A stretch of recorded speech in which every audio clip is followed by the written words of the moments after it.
Hey guys, if you're trying to edit a Word document but it has restricted editing permissions, meaning you're unable to edit the text or there are only certain fields that you can write in, then keep watching, as in this video I'm going to provide you with a quick and easy solution. So we first need to locate our document in the folder that it's saved in. As you can see, I have my restricted Word document here, and we need to come over to this View tab, come over to Show, and then we need to select File Name Extensions. Then the file type of the document should appear at the end of this string of text here, and all we simply need to do is rename this extension just by getting rid of the .x extension at the end and typing in .zip.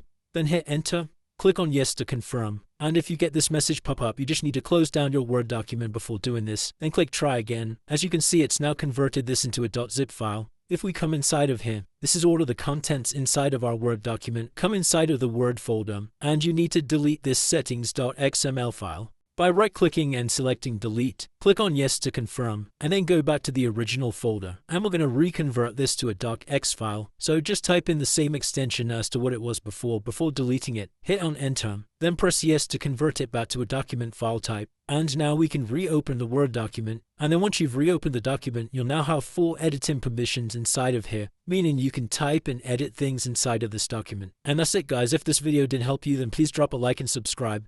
Until next time.